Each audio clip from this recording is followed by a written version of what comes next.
Fala pessoal, tudo bem com vocês? Professor Milton do canal Nosso Jeito de Falar.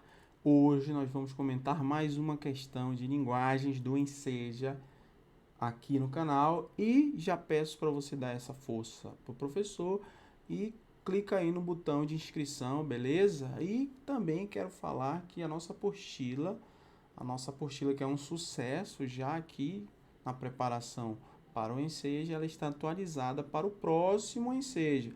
O link está aqui na descrição, já dá essa conferida aí, beleza, meu filho? Então vamos lá. Essa questão é uma questão que o texto é grande. É uma questão que eu considero de um nível mais alto, uma questão difícil. Então eu tive que dividir o texto aqui em duas partes, porque o texto é grandezinho, ó. Tá vendo?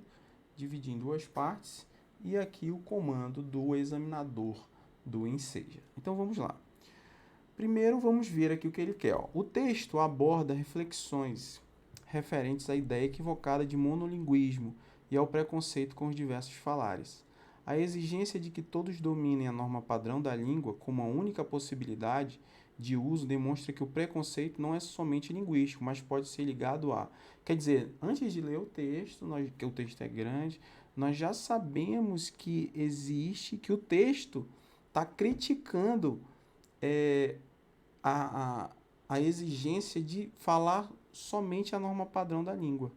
Quer dizer, o texto é uma crítica ao monolinguismo, beleza? É isso aqui, ó. Quer dizer, opa, todos têm que dominar a norma padrão da língua? Como assim como única possibilidade? Então, antes de ler o texto, você já sabe isso, que é uma crítica para aquelas pessoas que defendem que, opa, tem que ser a norma culta, a norma padrão tem que ser assim. Mas, então vamos entender por que o autor está dizendo isso. O texto é longo, mas vamos ler com calma. A ideia de Brasil como país monolíngue ainda é extremamente veiculada, seja pela escola, seja pelas instituições sociais, políticas ou religiosas, seja pela mídia. A aceitação de um Brasil monolíngue gera um grande problema, já está dizendo. Ó. Qual é o problema? Pois na medida em que não se reconhece os problemas de comunicação entre falantes de diferentes variedades da língua, nada se faz para resolvê-lo. Então, o autor desse texto, ele defende ali a variedade da língua, né? A nossa língua está em constante evolução. Então, ele é contra esse Brasil monolíngue, né? Então, ele afirma que isso é um problema. Vamos continuar. Paradoxalmente, que é por outro lado, né, visto sob outra ótica, com tantas referências aos povos indígenas na imprensa, devido à comemoração dos 500 anos do Brasil, ainda nos esquecemos das línguas indígenas. Ele ainda fala que a gente esquece dessa língua aqui, ó, a língua indígena. Também não levamos em conta as variantes do português. Olha aí, ó. Ele defende, ó, ele defende a questão das variantes do português, que a língua é viva, né? A gente acaba esquecendo dessas variantes, em contato com idiomas estrangeiros nas colônias de imigrantes. Por fim, não são consideradas todas as variantes linguísticas do português. Ó. Ele está falando que não são considerados. Por quê? Sejam regionais ou sociais. Ainda dá status falar corretamente. Quer dizer, ele está mostrando para a sociedade que dá um status eu falar bonito, certinho. Ai, professor, eu quero falar de acordo com a gramática. Tem que ser assim, tu és. Porque dá status. Segundo o autor, ele defende isso, tá? Estou só reproduzindo o que o autor está falando. Na ideia ingênua de que a língua dita culta é uma ponte para a ascensão social. Então, o autor está dizendo aqui, está informando a sociedade e a nós que ainda tem aquele status de falar bonito, falar correto e falar bonito, né? É uma linguagem culta, né? Rebuscada e tarará. Quem não domina a variante padrão é marginalizado, é ridicularizado. Quer dizer, quem não fala o português da gramática é ridicularizado. As pessoas riem dele. Na hora de preencher uma vaga profissional, num concurso vestibular, numa situação de conferência na escola, beleza. Essa variante padrão, no entanto, é reservada a uma ínfima parte da população brasileira, a mesma que detém o poder econômico e político. Quer dizer, ele está falando ainda, o autor afirma que esse padrão da língua portuguesa, formal, chique, que tem o status, pertence à classe que tem o poder econômico e também o poder político. Não é difícil perceber que o modo de falar correto é o dessa elite e que o modo errado é vinculado ao grupo de desprestígio social.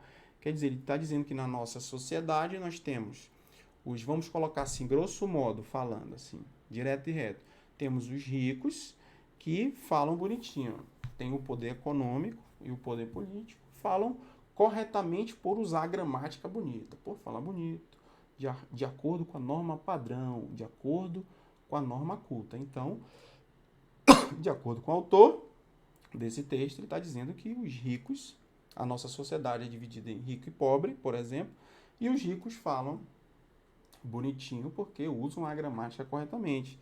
Por outro lado, a parte de baixo da sociedade, segundo o autor, não falaria corretamente porque não ou desconhecem a linguagem culta, ou não querem usar, ou não sabem usar.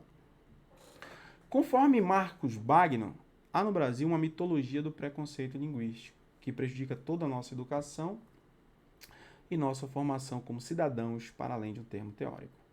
Falou, olha só o tamanho desse texto aqui, ó. Tá vendo, filho? É grande, mas às vezes nós já vimos aqui, inclusive, que texto grande, às vezes a resposta é tranquila. Então vamos lá, o texto aborda reflexões. A exigência de que todos dominem. Professor, leia de novo.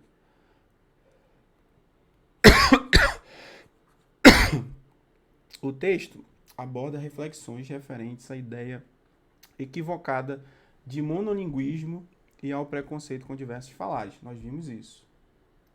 A exigência de que todos dominem a norma padrão da língua como única possibilidade de uso demonstra que o preconceito não é somente linguístico, mas pode ser ligado à raça? Não, pessoal. A raça, nada a ver com nada consta. Raça branca, essas coisas, raça negro, raça parda, não tem nada a ver. O autor não fala isso. Região, também o autor não fala em região. Geração, idade, também não. Sociedade, sim. Sociedade, sim. A sociedade dos ricos, o autor defende aqui, ó. Olha, eu vou até grifar aqui para você. Não é difícil perceber que o modo de falar correto é o dessa elite e que o modo errado é vinculado a alguns grupos específicos, grupos de desprestígio social. Quer dizer, ele divide a sociedade em duas. Aqueles, os ricos, né, que ainda têm o poder econômico e político, e os pobres. E segundo o autor, ele afirma aí que a parte de cima fala bem, porque tem condições, e a parte de baixo não, que seriam os pobres. Então, reflete isso na sociedade, tá? A nossa sociedade, ele coloca isso no texto, que ele divide a sociedade em dois pontos, né? E exatamente é isso. Não tem segredo, meu filho. É a letra D de dado. Observa como essa questão poderia ser até considerada média para difícil, né? Mas dá para acertar. O que meus alunos falaram é que eles estavam cansados no dia, não conseguiu ler o texto inteiro, mas dá para você ir pegando. Ó, se você conseguisse observar essa parte final aqui do texto, ó, esse parágrafozinho, essas linhas aqui, quer dizer, você conseguiria acertar a questão, beleza? Então, a resposta é a letra D de dado. E até o próximo vídeo, pessoal. Valeu!